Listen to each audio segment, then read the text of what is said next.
Afət xanım, idarə etmə bir strukturdur. Və bu idarə etmə heç vaxt bir-birinə bənzəmir. Hər idarənin idarə edilməsi başqa cürdür. Yəni hər ailədə olduğu kimi. Əslində ailədə olduğu kimi. Belə dəyərləndirirəm. İdarə etmənin strukturunu necə təkmilləşdirib və onun necə aparılmasını tənzimləyə bilirsiniz? Bu xanım üçün çox çətindir. Bir qadının səsinin çıxması, bir strukturun qurulması, bir xanıma inanılması. Bilirik ki, böyük bir məsuliyyət və inam. Bu strukturu necə eləyirsiniz? Deməli, Aytən xanım, keçmişdə əsasən idarə olunmada bilirik ki, hökm, qorxu faktorlarından çox idarə olunub idarəçilikdə. Amma günümüzdə biz insanlar sevgi ilə idarə olunmağa daha meylliyik. Yəni bizim idarəçiliyimizdə sevgi, dinlənmək, anlaşılmaq bu etapda mən istifadə elədiyim sırf bu məqamlardır ki, mən sevgi ilə idarəçiliyi önəm verirəm.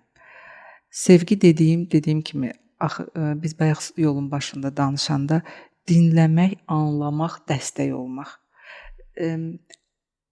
İdarə etmədə bir qarşı tərəf hiss edəndə ki, sən ona kömək eləmək istəyirsən, o idarə olunmaq, icazə verirsən, onu idarə eləyəsən. Çünki sən ona dəstək olmaq istəyirsən axı. Bax, bu, mən belə görürəm. Bundan əlavə, bizim 4 əsas funksiyamız var ki, o funksiyaları da bu idarəçilikdə aktivləşdirmək bizim köməyimizə çatır və yaradıcılıq olsun, quruculuq olsun. Burada birinci öyrənmək, ikinci öyrətmək, üçüncü təşkil etmək, dördüncü idarə etmək. Bu 4 funksiya bizdə aktivləşəndə bunlar bir-birini tamamlayır. Biz tutalım ki, bilgini öyrəndik, öyrəndiyimizi öyrətdik. Və bu prosesdə həm də təşkil edirik işi.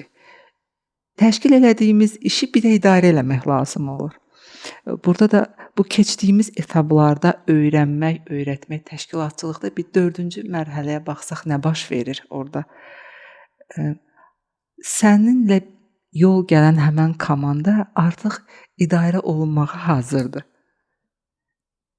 Nədən gəldi ora? Çünki orada baş verən dəstəkdən. Siz bir fikir söyləyib idarə eləməyə çalışanda insan sənin niyyətini, dəstəyini görür deyə icazə verir. Əslində çox gözəl yanaşmadır. Yəni insan hiss edir ki, siz ona yardımcı olursunuz. Artıq belə deyim də öz iplərini. İnsan da axı özünü mütəmadi kiməsə təslim etməyə, kiməsə bağlamağa hazırdır. Orada struktur belə formalaşa bilir. Bu həmişə belə olur? Hər qadın mı buna razılaşır? Deməli, dostluq çox önəmlidir. İnsanlar arasında dostluq əlaqələri qurulmalıdır. Dostluq əlaqələrinin qurulmağı dediyimiz həmən o effekti verir idarəçilikdə. Xarakterimizdə olan səmimiyyət və dürüstlük münasibətlərə yansıyır. Dürüst və səmimi insan danışıq vaxtı, hətta sən ona tam idarə elədiyini ona ifadə edirsən ki, mən hal-hazırda səni, biri var idarə etmənin formaları var, gizli idarə etmə var, aşkar idarə etmə var. Aşkar idarə etmədə belə insan rahatdır. Çünki sən səmimisən, dürüstsən və dostsan. Və o dostunu ona dəstəyinə və dostunun idarəçiliyinə icazə verir.